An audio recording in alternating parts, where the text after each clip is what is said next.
Nous accueillons pour l'introduction Dr Delille, qui est psychiatre et président de la Fédération Addiction, qui présentera donc les généralités sur les pathologies duelles. Voilà, donc je lui laisse la parole avec ce micro. Avec ce micro, si vous pouvez lancer. Voilà. Eh bien, bonjour. Est-ce que ça marche? Bonjour à toutes et à tous. Moi, je suis ravi d'être ici ce matin, d'autant plus qu'il y a une assistance évidemment très fournie, que je viens toujours avec plaisir à Toulouse. Bon, je ne vais pas très loin car Bordeaux, c'est simple. Ceci dit, la semaine dernière, j'étais en Californie, donc j'ai encore 9 heures de décalage à peu près, donc il y a des moments où je vais essayer de m'adapter. Alors quand Mohamed m'avait fait le plaisir de m'inviter, c'était pour l'intervention que vous verrez tout à l'heure en fin de matinée, sur la thématique stress, trauma, addiction, avec une question qui est très, très émergente actuellement, avec les rapprochements à développer entre les centres régionaux de psychotraumatisme et les XAPA pour essayer de travailler ensemble, puisqu'on se rend bien compte évidemment que les stress post-traumatiques, mais aussi les traumas aigus sont source d'addiction, et qu'à l'inverse, les personnes qui présentent des addictions sont souvent sujettes à des conditions de vie où ils risquent d'être exposés à des situations traumatiques, si bien que c'est vraiment quelque chose à prendre en compte de manière coordonnée. Alors pour autant, notre ami Mohamed m'avait dit, mais puisque tu seras à Bordeaux, est-ce qu'en même temps tu ne veux pas faire l'introduction générale sur les addictions et les troubles psychiatriques, donc sur la question des pathologies duelles? Alors j'ai accepté bien volontiers, puisque vous le savez sans doute, avec Georges Brousse, donc, qui est prof de psy et d'Addicto à Clermont-Ferrand, on a eu le plaisir il y a quelques années de coordonner le guide Addiction et troubles psychiatriques de la Fédération Addiction, donc un document en ressources intéressantes qui avait été fait par des centaines en fait, de collègues qui se donnaient pour objet, comme ça a été très bien rappelé tout à l'heure, de décloisonner nos approches, puisqu'on voit bien l'importance de ces comorbidités, mais ce n'est pas simplement une importance comme ça statistique ou clinique, ça a vraiment un impact clinique absolument majeur, puisqu'on sait que les addictions sont facteurs de mauvais pronostic pour une pathologie psychiatrique, et à l'inverse, une pathologie psychiatrique comorbide est un facteur de mauvais pronostic pour une addiction. Donc c'est vraiment un enjeu essentiel et central d'arriver à les prendre en compte de manière au moins coordonnée, si possible intégrée, on y reviendra tout à l'heure, sachant que, comme c'était évoqué aussi, on travaille plus ou moins dans des logiques de filière, ce qui fait que parfois on a tendance à privilégier la pathologie de son champ, si j'ose dire, et à ne pas d'avoir les moyens ni de repérer, ni peut-être d'accompagner la pathologie hors champ. Alors ça, c'est des choses évidemment qu'il faut arriver à mobiliser. Alors quelques mots de présentation en ce qui me concerne. Donc, je suis psychiatre spécialisé dans le domaine des addictions de très longue date à Bordeaux, où j'interviens au CUD, qui est un organisme qui gère des XAPA et des CARUD en Nouvelle-Aquitaine. Et par ailleurs, je suis président de la Fédération Addiction, donc, qui regroupe 80% à peu près des XAPA de notre pays et de la quasi-totalité des CARUD. Je suis également, je l'ai mis là, président de l'ISPET, qui est l'Institut de santé publique, épidémiologie et développement à l'Université de Bordeaux, où j'intervenais surtout sur les déterminants sociaux en fait, en pathologie mentale et notamment sur les addictions. Alors c'est un point important que je mentionne au passage, parce qu'un des points que je développerai, c'est sur les mécanismes qui nous permettent de mieux comprendre finalement l'importance des comorbidités entre les troubles mentaux et des addictions. Il y a évidemment des mécanismes d'interaction directe, on reviendra. Certaines drogues peuvent déclencher des troubles mentaux, ou certains troubles mentaux peuvent amener à l'addiction par recherche d'automédication. Mais il y a un autre facteur à prendre en compte, c'est que souvent les facteurs causaux des troubles mentaux et des addictions sont les mêmes. Le stress, le trauma, l'incurie, les abandons, les placements, etc. Ce qui fait que c'est cet ensemble qui fait que ces comorbidités sont extraordinairement fréquentes en fait, et importantes à prendre en compte. Alors on a les autres petits sigles en bas à gauche, c'est le Centre régional de psychotraumatisme, puisque la présentation que je vais vous mettre maintenant était servie en introduction, disons, dans des travaux de collaboration et de rapprochement entre les XAPA et les centres régionaux de psychotraumatisme, qui eux sont fédérés au plan national par le CN2R, donc le Centre national de ressources et résilience. Alors on va passer à la suivante. Addiction et troubles psychiatriques, la question des pathologies duelles. Alors là, c'est la diapo qui résume tout. Alors le dessin est pas mal, ça a été fait par une usagère de cocaïne qui présentait également quelque chose de la personnalité dans le carré de Plante Rose à Bordeaux. On lui avait dit, est-ce que vous pourriez nous proposer une illustration sur la question des pathologies duelles, psy et addicto? Et c'est le dessin qu'elle nous a proposé et qu'on a gardé ensuite dans notre communication. Donc les corrélations, là tout le monde sait qu'il y a d'importantes corrélations. Schématiquement, si vous présentez un trouble mental, vous avez plus de risques de présenter une addiction que si vous ne présentez pas un trouble mental, et vice-versa. Si vous présentez une addiction, vous avez plus de risques de présenter un trouble mental que si vous ne présentez pas une addiction. Ça, c'est admis. Ensuite, la question qui se pose quand il y a des corrélations de cet ordre, c'est d'où viennent-elles? Enfin, qu'est-ce qui peut expliquer qu'il y ait cette force de corrélation importante? Alors, généralement, il peut y avoir des interactions directes, causales, c'est-à-dire comme des troubles entraînant l'autre, ça justifie le fait qu'il y ait une forte corrélation.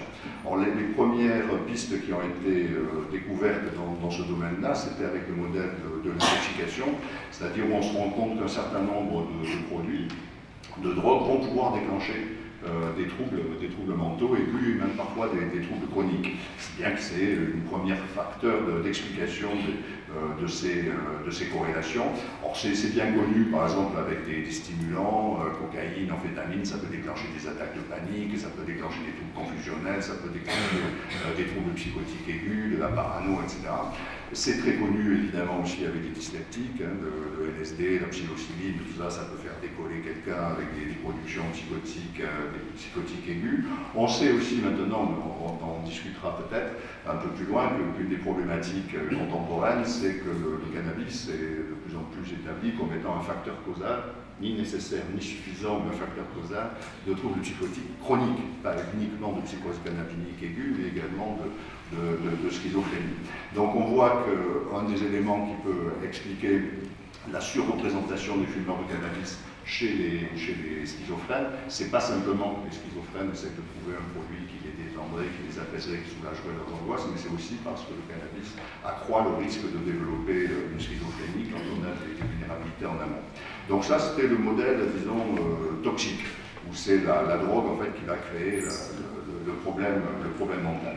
Alors ensuite, il y a un deuxième modèle qui est beaucoup plus présent dans les représentations des psychiatres, c'est celui que j'avais appris à l'école de psychiatrie, c'est le modèle dit de l'automédication.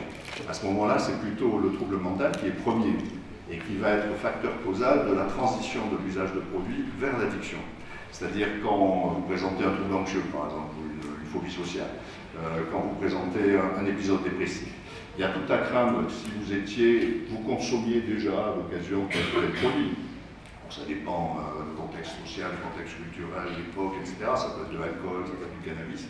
Il y a tout à craindre que, sachant que ces produits, au moins à court terme, vont avoir un effet d'apaisement, de sédation, vous ayez tendance à augmenter le niveau de consommation par tentative faite d'autorégulation, d'automédication. Donc ça, c'est la vision plus psychiatrique qu'addictologique, où on se rend compte qu'un certain nombre de troubles mentaux, et on y reviendra, sont des facteurs de risque importants pour le passage de l'usage plus ou moins normal, tempéré, etc., à quelque chose qui serait de l'ordre de l'addiction. Et vous comprendrez que le risque sera d'autant plus important que le trouble psychiatrique est chronique. Parce que plus ça dure, vous risquez de vous automédiquer durablement et massivement avec le produit, ce qui fait que vous avez d'autant plus de risques, évidemment, de perdre le contrôle. Et là, le piège se referme, si j'ose dire, mais Mohamed m'a demandé de dire quelques mots tout à l'heure sur l'addiction, je vais le faire.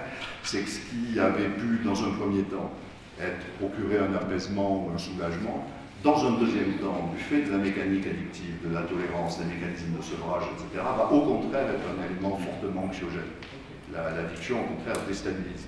Ce qui fait que ce qui, initialement, était perçu comme un apaisement provisoire, a tendance à entretenir et à aggraver le trouble mental initial. Et ça, c'est un élément décisif quand on est dans une pratique psychiatrique, par exemple. Ça doit nous imposer de repérer une addiction sous-jacente, parce que l'addiction va être un facteur de gravité pour le trouble mental préexistant, et non pas un élément d'apaisement ou de soulagement, comme souvent les patients le pensent, et parfois même certains intervenants qui se disent, bon, le pauvre, malheureux, il est triste, il est isolé, bon, si il reste que ça pour se distraire, un peu de cannabis. Non, c'est un mauvais plan, en fait, ça marche pas. Alors la ligne suivante, je viens d'introduire, c'est pas simplement un enjeu, encore une fois, comment dire, statistique ou théorique sur les pathologies duelles, c'est un vrai enjeu pratique, puisque les interactions entre les troubles mentaux et les addictions sont mutuellement péjoratives, et sévèrement péjoratives. On sait que la coprésence d'une addiction, par exemple à l'alcool ou à la cocaïne, va aggraver le pronostic d'un trouble bipolaire, clairement. Mais on sait, en sens inverse, que la présence d'un trouble bipolaire va aggraver le pronostic de l'addiction. Et vous verrez tout à l'heure un certain nombre de données qui illustrent que les addictions les plus sévères, au-delà de plusieurs années, celles que nous sommes amenés à rencontrer souvent dans des services spécialisés, en fait. C'est-à-dire tous ces addicts qui n'arrivent pas, entre guillemets, à s'en sortir par eux-mêmes dans des délais raisonnables avec l'aide de leur entourage. Ces personnes-là, le facteur prédictif majeur d'une addiction chronique, en fait, c'est la coprésence de troubles mentaux. Donc il est absolument décisif et majeur d'arriver à repérer ce trouble mental quand on est dans une filière addicto, pour essayer de le prendre en compte, soit par nous-mêmes si on a les ressources ad hoc, soit à minima en coordination avec les spécialistes de santé mentale, et si on le peut, évidemment, l'idéal est l'approche intégrée. Alors tout ceci introduit, je pense, la discussion, et tout à l'heure je vous disais qu'il y a un autre élément à prendre en compte pour expliquer des corrélations. Bon, s'il y a des choses qui vous irritent ou qui ne vont pas, vous faites des signes dans la salle, je vous vois, et comme on nous a invités à être interactifs, nous serons interactifs. Nous avons dit à 10h15, alors j'ai plein d'autres diapos, mais c'est ça-là finalement qui résume tout. Donc, une autre explication des corrélations, je l'évoquais tout à l'heure, et c'est ça qui nous renvoie vers le domaine des pathologies duelles, c'est-à-dire quelque chose d'assez intégré, en fait. Pas simplement une association comme ça formelle, mais également quelque chose d'un trouble intégré. C'est que les facteurs causaux, parmi les facteurs causaux des troubles mentaux et parmi les facteurs causaux des addictions, il y a évidemment des déterminants qui sont des déterminants psychosociaux. Stress, trauma, rupture, expérience de séparation, d'abandon, d'écurie parentale, de placement précoce, des expériences traumatiques pendant l'enfance ou l'adolescence, une adversité sociale un peu importante avec des grandes difficultés économiques, une insécurité du logement, etc. Tous ces facteurs-là, qui sont des déterminants psychosociaux, sont relevés aussi bien comme étant des facteurs causaux de troubles mentaux, troubles anxieux, troubles dépressifs, troubles de la personnalité, trauma, etc., que des facteurs causaux d'addiction. Ce qui fait que des personnes qui ont eu ce type de trajectoire et de vulnérabilité ont en soi un risque accru par rapport au reste de la population de présenter aussi bien des troubles mentaux que des addictions en fait. Donc il est assez logique finalement que ça renforce les éléments de comorbidité, d'autant plus que ces troubles, une fois qu'ils sont déclenchés, vont pérenniser et aggraver l'autre trouble, si j'ose dire, et accroître le risque d'avoir sa présence. Donc c'est l'ensemble de ces facteurs qui, sans doute, peut rendre compte de l'importance statistique des comorbidités au travers de ces causalités communes, et donc ça nous incite à promouvoir des approches de repérage et d'accompagnement qui soient au moins combinées et au mieux intégrées. Alors je pourrais m'arrêter là, mais comme il y a quand même quelques autres diapos, je vais vous les montrer. Il nous reste une demi-heure, c'est ça, donc c'est grave. Excusez-moi. Oui. Qui fait ce repérage? Est-ce que c'est vous, quand lors d'une consultation addicto, vous faites le repérage et vous envoyez?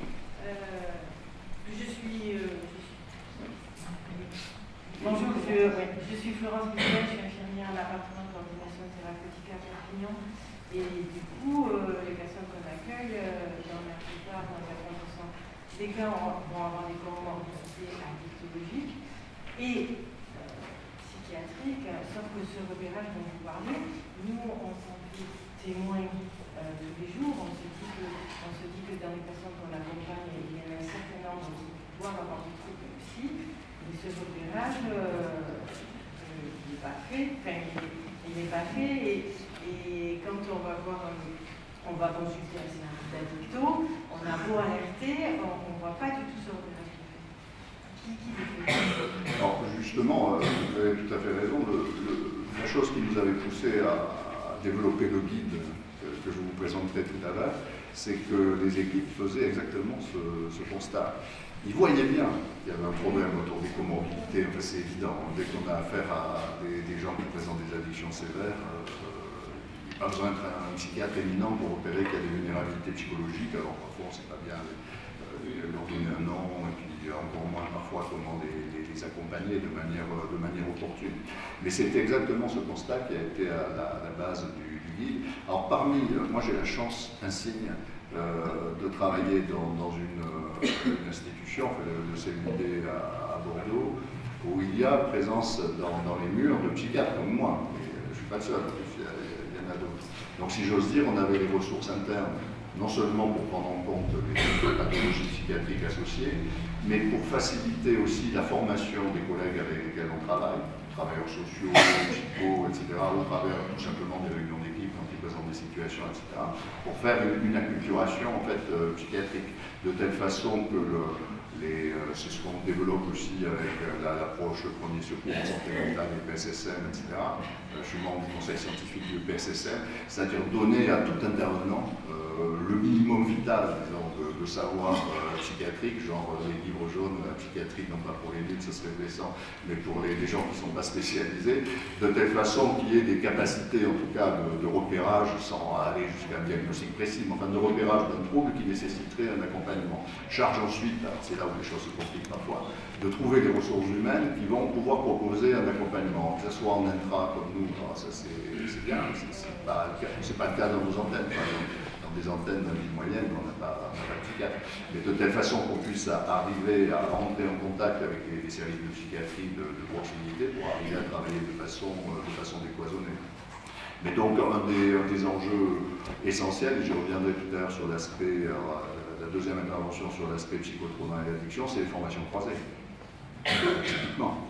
Le risque de l'addicto, quand le décret est sorti en 2007, moi j'étais pré-addicto, si j'ose dire. Je travaillais au CUD depuis 1986, vous voyez, c'était la préhistoire, donc on était nombreux à parler des centres de soins, à nous parler de l'arrivée héroïque de la substitution, etc. On a connu toutes ces époques-là. Mais donc, on avait une culture, il y avait beaucoup de psychiatres qui travaillaient en fait, dans les centres de soins en toxicomanie, c'est pas un hasard. Et on avait une culture relativement intégrée. L'arrivée de l'addicto avec des tas d'avantages pour faire reconnaître une filière, une spécialisation où il y avait besoin d'un accompagnement particulier. Le risque à chaque fois qu'on fait une filière, c'est l'isolement et l'autofinalisation. Ce qui fait qu'actuellement, notre volonté, c'est d'arriver à en faire en sorte que surtout l'addicto reste quelque chose de transdisciplinaire et d'ouvert et d'horizontal et ne devienne pas une surspécialité repliée sur elle-même dans quelques services de niveau 3. Parce qu'à ce moment-là, ça fonctionnerait pas. Donc l'enjeu est vraiment de répondre à ce type de besoin. Ensuite, c'est territoire par territoire et qui faut réfléchir, mais c'est évidemment un élément crucial, en tout cas, d'améliorer le niveau de formation, et y compris pour les acteurs de santé mentale, leur formation en addicto. Parce que là aussi, c'est quelque chose qui est souvent dans plein service, c'est négligé. Longtemps, j'ai travaillé à l'hôpital psychiatrique, alors pas ici, mais à Charles-Perrin, à Bordeaux. Les questions de tabac, d'alcool, tout ça, c'était... Non, pour nous, c'était totalement secondaire. Le tabac, a fortiori, alors que les malades mentaux mentales meurent à cause du tabac. C'est la cause de mentalité numéro 1 qui explique la mentalité précoce des patients souffrant de troubles psychiatriques caractérisés. Clairement, c'est le cas de la médecine. Je ne sais pas si... Il y a d'autres questions? Alors, on va continuer. Je cherche là. Alors, l'addiction, un bref rappel. Ça, c'est pour vous dire que c'est très grave. Le cumul addiction et trouble mental, vu par l'OMS, c'est la première cause de handicap au monde. Toutes sortes un quart à peu près des handicaps, parce que ce sont des troubles chroniques qui sont associés et qui commencent tôt. Donc c'est vie entière pratiquement. Donc ça a un impact absolument majeur.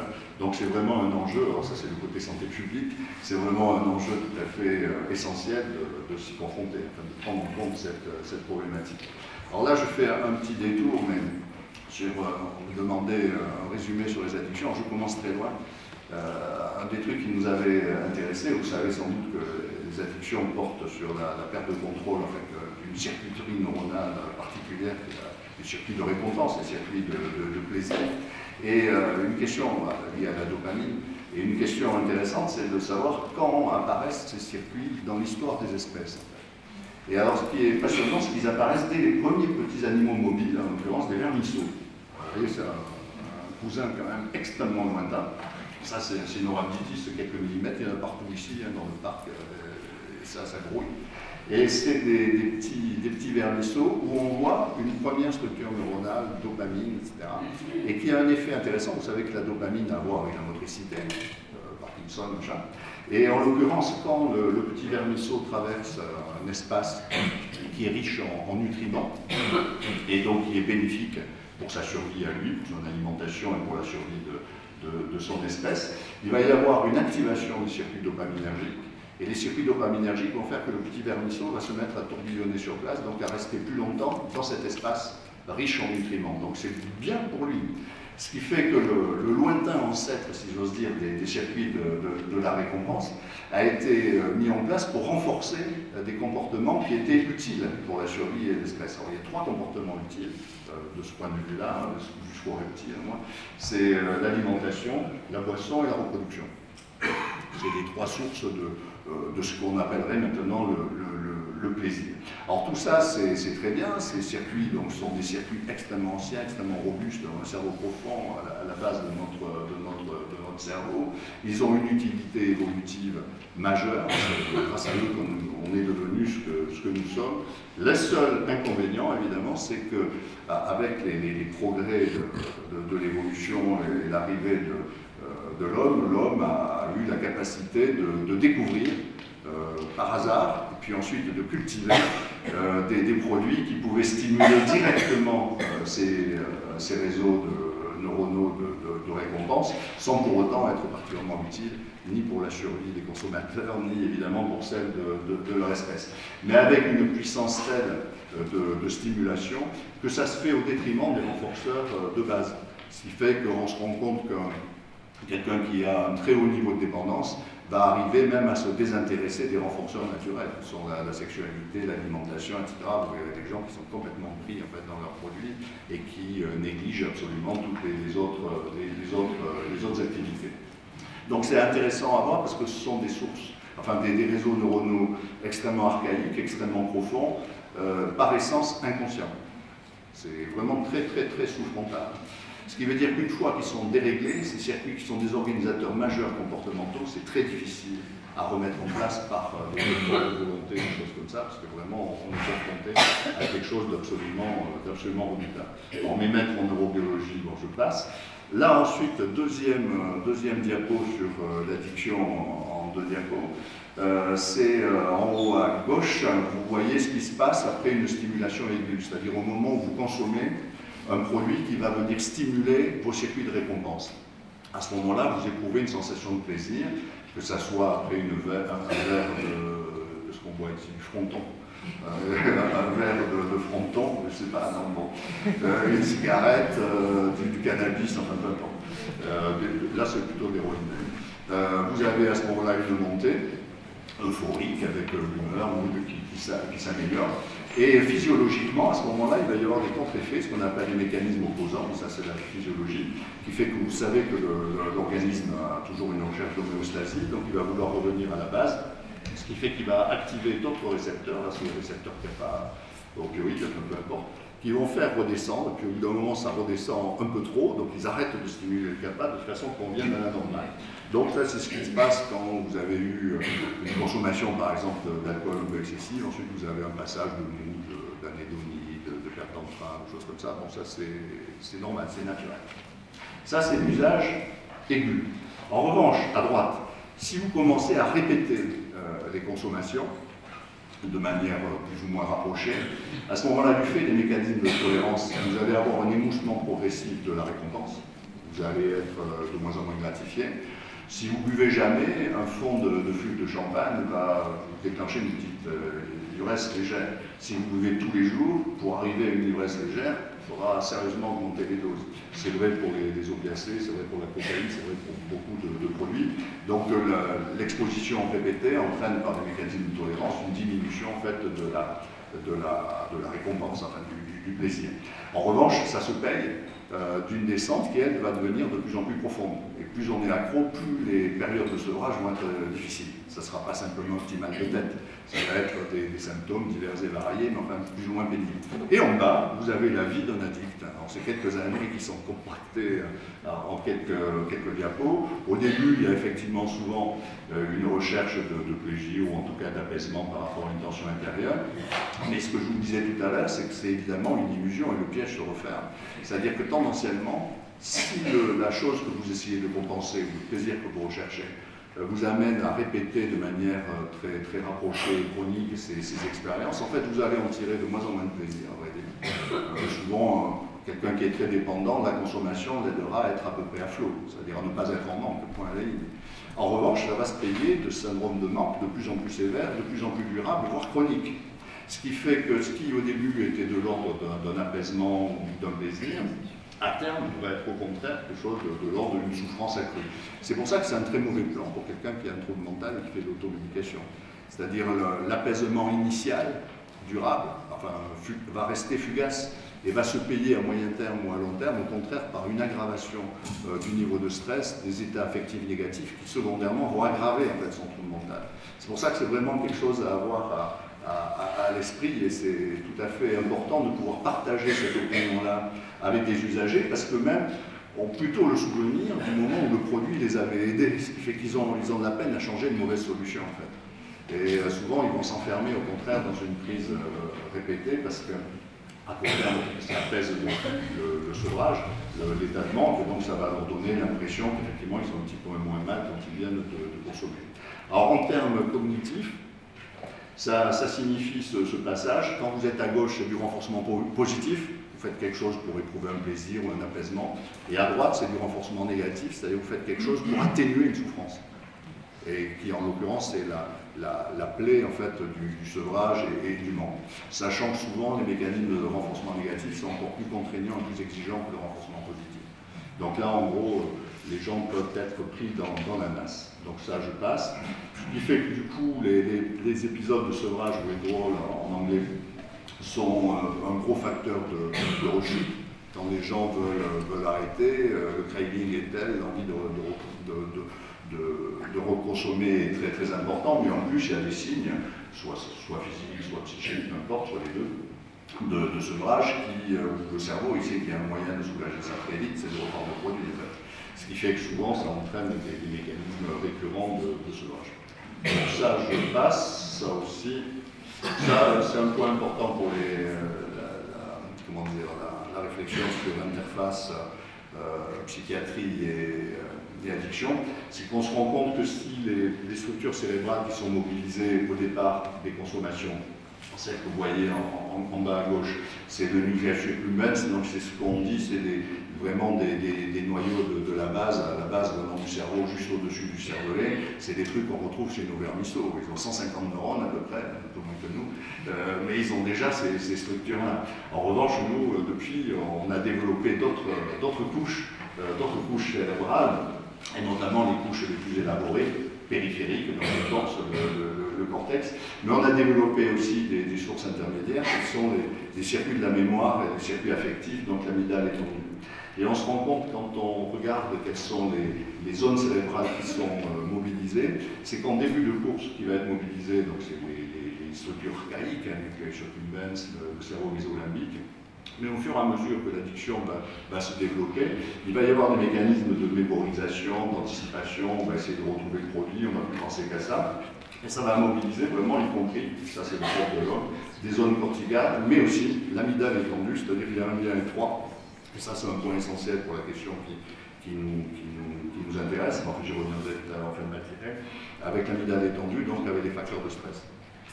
En gros, plus vous êtes stressé, plus vous êtes à risque de perdre le contrôle par rapport au produit et à devenir addict, mais plus vous êtes addict, plus ça va vous stresser, du fait des états affectifs négatifs. Ce qui fait que c'est vraiment la clé finalement de la spirale addictive, où il y a cette espèce de duo infernal entre le stress et l'addiction, la récompense.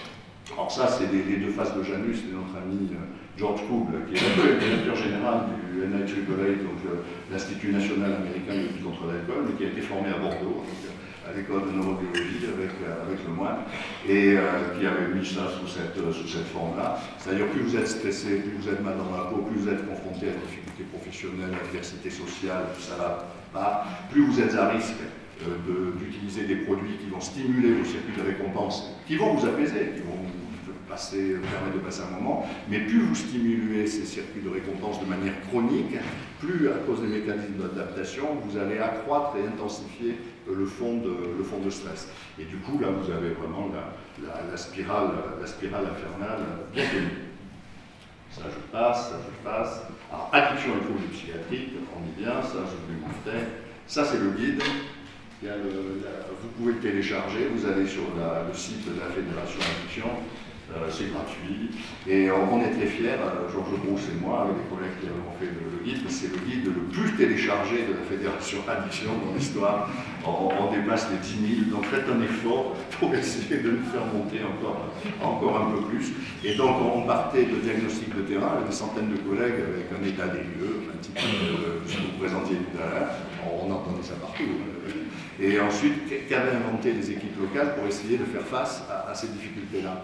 Et ensuite, on a essayé de regrouper dans ce guide un certain nombre de pistes, d'idées, de bonnes pratiques qui avaient été développées dans différents coins de France, et de telle façon qu'on puisse les communiquer aux collègues pour essayer de promouvoir cette approche.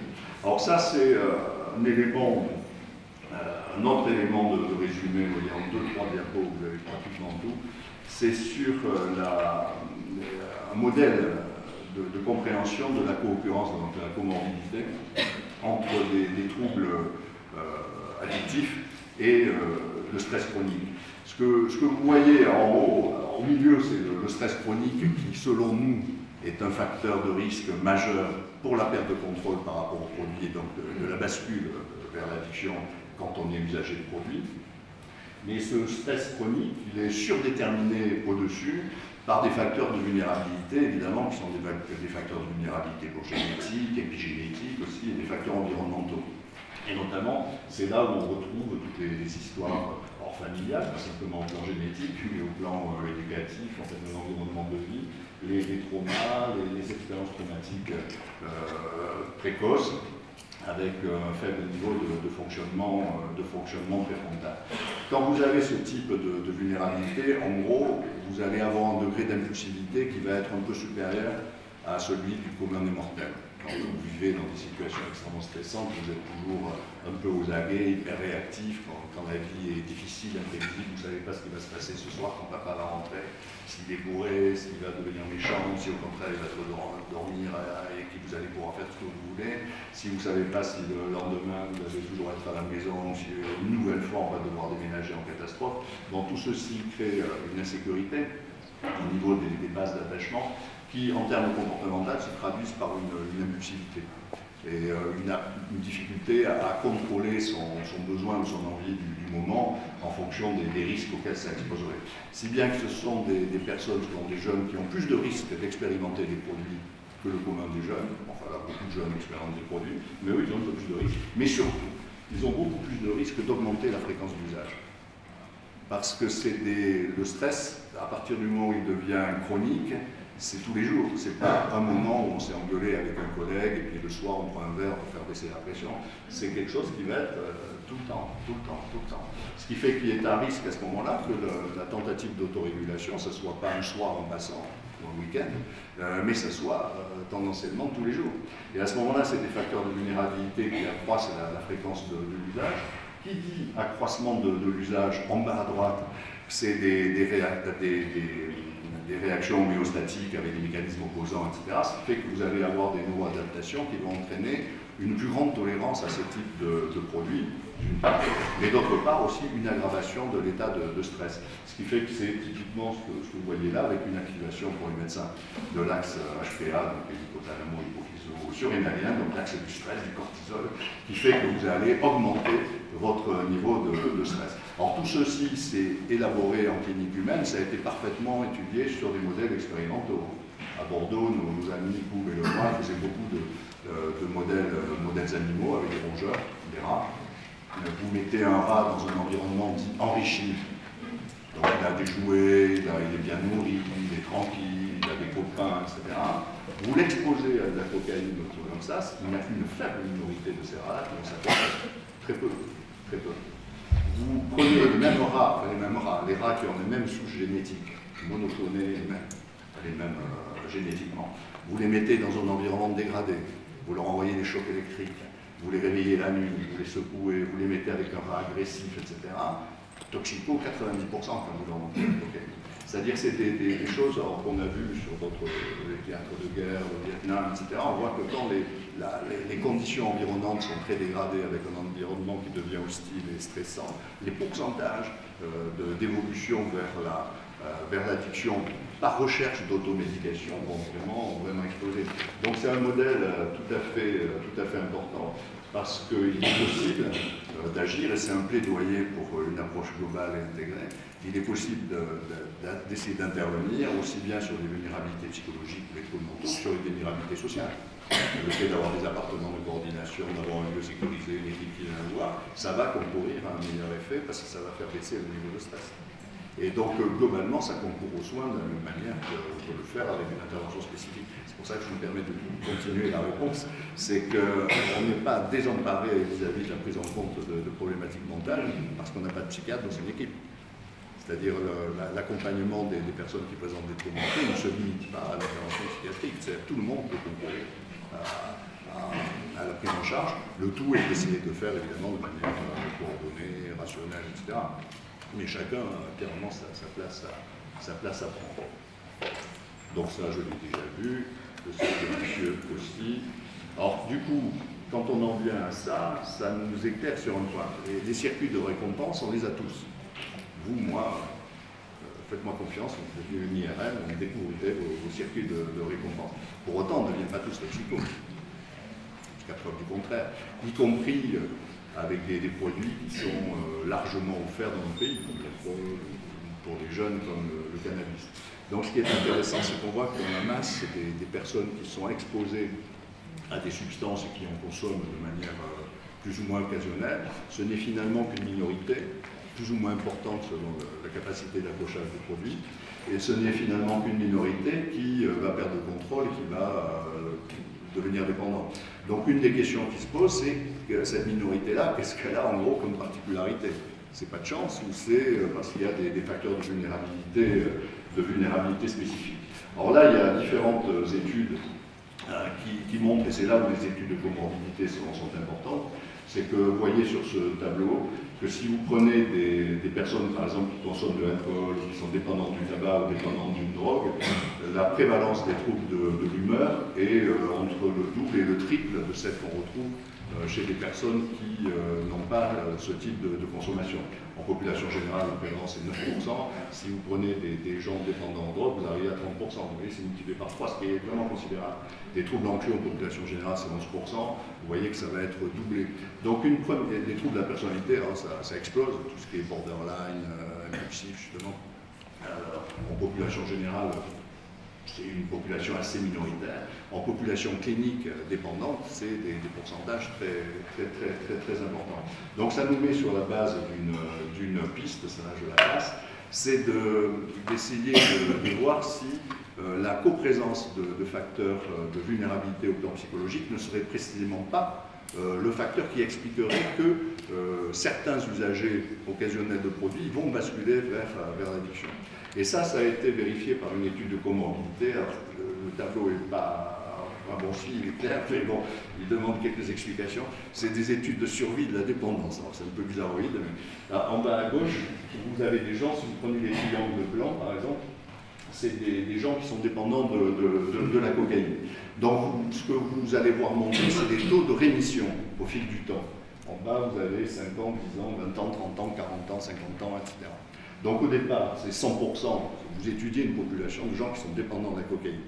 C'est 100% de ces personnes qui sont dépendantes de la cocaïne. Vous les revoyez 5 ans après, il y en a à peu près 30-40% qui sont entrés en rémission. Vous les revoyez 10 ans après, il y en a 70-80% qui sont entrés en rémission. Donc on voit que la toxicomanie, pour ceux qui en doutent, ce n'est pas d'un diabète, C'est-à-dire qu'on peut, entre guillemets, entrer en rémission durable. Diabétique, vous les reviriez 5 ans, 10 ans, 20 ans après, il serait peut-être bien soigné, mais il serait toujours diabétique. Tandis que là, la plupart des personnes qui ont une addiction, hélas, souvent après des délais relativement longs, entrent en rémission. Et donc, cette étude a permis de repérer quels étaient les facteurs qui étaient corrélés avec une rémission précoce, et ceux qui, à l'inverse, étaient corrélés avec une addiction au long cours, supérieure à 5 ans, supérieure à 6 ans, nos patients entrèrent en sa part. Et alors c'est ça, je laisserai les diapos à notre ami pour que vous puissiez le regarder à la loupe chez vous. En gros, les facteurs qui sont corrélés, c'est des études qui sont faites par vagues, sur 40 000 personnes aux États-Unis, donc c'est une puissance statistique énorme.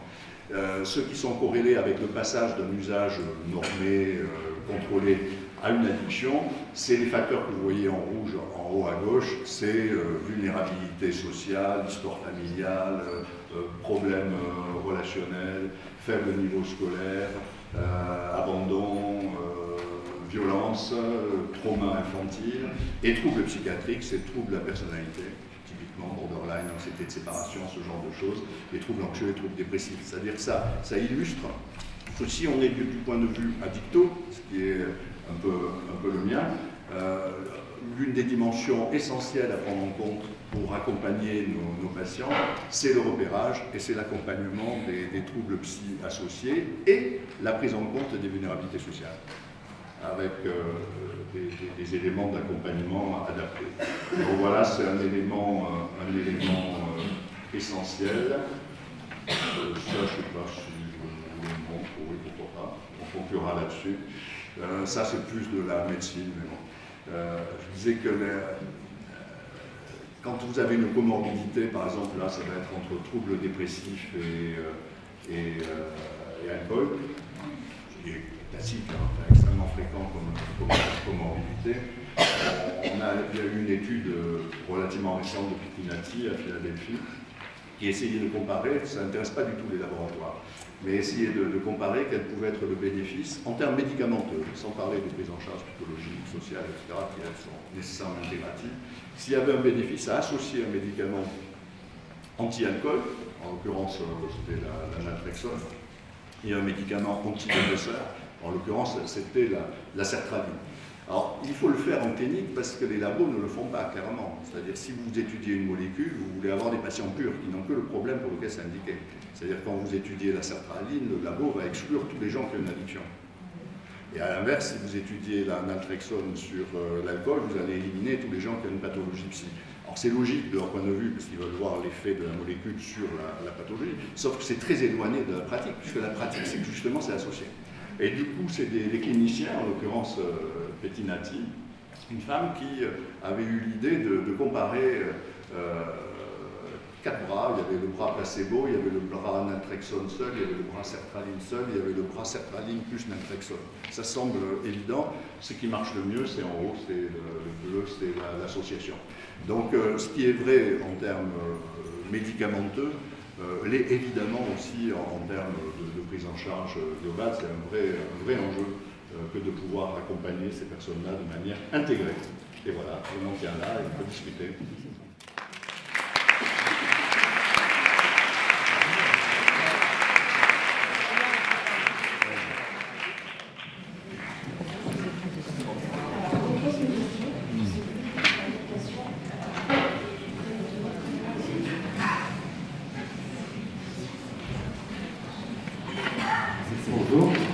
Christian Adam, médecin de Sapa-Caru de Carcassonne et Limoux. J'avais 2 questions remarques. La première sur la question des modulateurs naturels. Est-ce qu'on a une idée de ce qui peut faire que les modulateurs naturels deviennent aussi des comportements addictifs? Ça, c'était le premier aspect. Le deuxième aspect qui est plus une remarque. Chaque fois qu'on fait la présentation des vulnérabilités des addictions, je constate que le stress, finalement, est quelque chose d'hétérogène. Enfin, je me pose la question de mettre en avant la gravité du stress. Parce que c'est pas parce qu'on mentionne voilà, les violences intrafamiliales, etc. Mais par exemple, l'inceste, le viol, il y a des choses qui sont quand même d'une gravité qui va faire que l'évolution de la personne va être forcément différente du fait d'avoir une famille pathologique. Merci. Alors oui, les modulateurs naturels, par exemple la nourriture, le sucré, le salé et le gras, nos neurones de la récompense ont appris de longue date à apprécier ces substances-là. Il est intéressant de savoir que maintenant il y a beaucoup de progrès qui sont faits en psychologie évolutionniste en fait. Et on se rend compte que notre cerveau à nous, notre cerveau contemporain à peu près, il s'est stabilisé en gros à l'époque des chasseurs-cueilleurs, des hommes préhistoriques qui couraient soit dans les savanes, soit dans les forêts pour essayer de chasser des animaux. Ce qui veut dire que notre cerveau est arrivé à un degré d'évolution qui était adapté à une situation environnementale particulière où il y avait une relative insécurité et instabilité quant aux ressources alimentaires.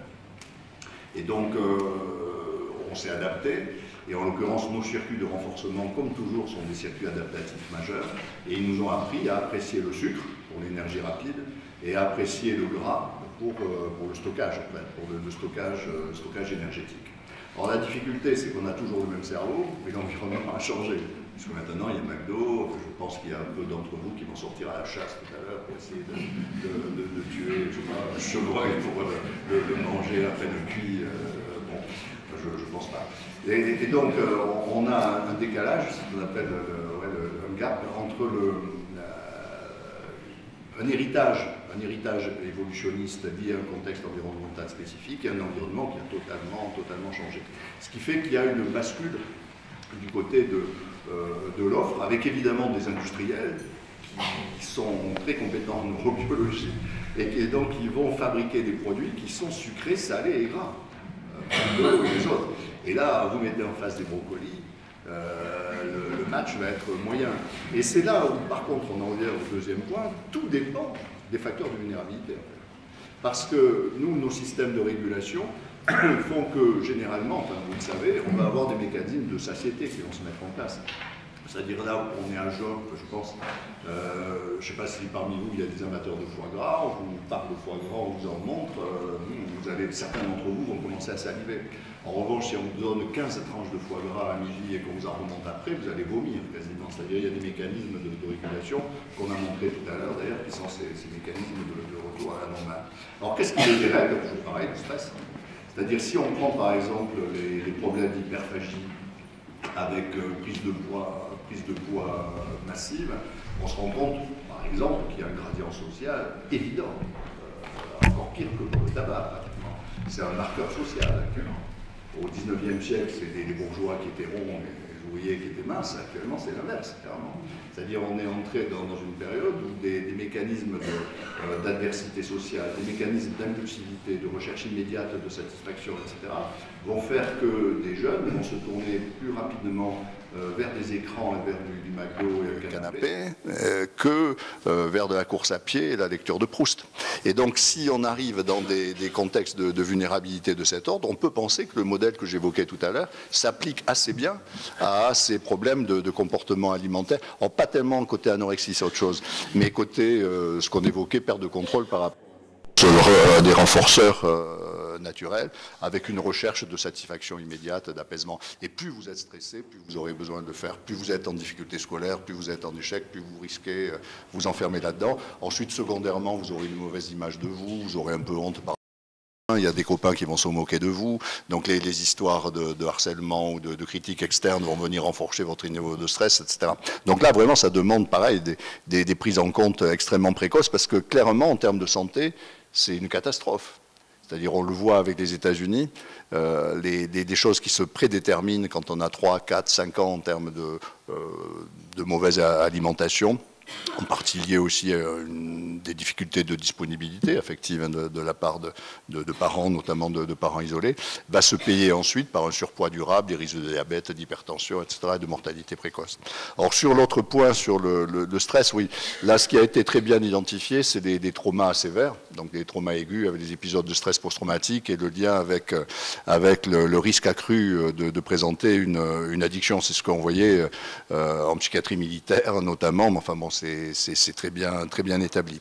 Là où je vous suis, je pense, c'est que justement en psychiatrie militaire, il y a longtemps, je vous montrerai ça peut-être en fin de matinée, il y a une spécialiste des traumas sur les théâtres de guerre qui avait montré qu'il y avait des complications psychiatriques et addictologiques aussi complexes finalement chez des gens qui n'avaient pas subi une agression majeure, ils n'avaient pas été en danger de mort, ils n'avaient pas sauté sur une mine, ils n'avaient pas vécu des horreurs, ils n'avaient pas été, mais qui avaient été capturés par exemple. Donc ils vivaient dans un milieu appauvri. Vous vous souvenez ce que je disais sur les rongeurs, mais les hommes, pour ça, c'est pareil. Donc au quotidien, ils avaient une certaine somme d'insécurité, sans nécessairement être maltraités. Et donc elle s'était rendue compte, c'était une psychiatre, qu'à terme, le pronostic n'était pas très bon. Et du coup, elle avait fait l'hypothèse qu'en dehors de théâtre de guerre, il serait intéressant de voir si on n'arrivait pas aux mêmes complications. Par exemple, pour une femme qui vit avec un mari violent, ou un enfant qui vit dans un contexte d'insécurité, de maltraitance, où il n'y a pas de viol, pas d'inceste, pas de choses comme ça, mais où il y a une forme d'intensité traumatique, de moyenne intensité, mais durable. Et c'est ce qui a développé la question des traumas complexes, en fait. Et les traumas complexes sont clairement en lien avec le développement ultérieur de troubles de la personnalité de style borderline, hein, clairement, anxiété de séparation, qui, eux, sont un facteur prédictif de risque addictif tout à fait important. Donc, je ne sais pas si ça répond à votre remarque, mais de fait, je suis d'accord avec vous, on peut surtout pas, il ne faut pas limiter la question stress-trauma uniquement au trauma majeur. Et addiction, pardon, au trauma majeur, mais intégrer aussi cette histoire des traumas complexes, qui sont d'ailleurs plus fréquents dans notre pratique courante, si j'ose dire, heureusement. Merci beaucoup, Dr Delis, pour cette présentation. Et comme vous l'avez dit, on se retrouve sur la partie table ronde à 11h pour une autre présentation. Et ce que je vous propose, s'il n'y a pas d'autres questions, c'est d'enchaîner sur le programme. Et je laisse la place à ma collègue Julie.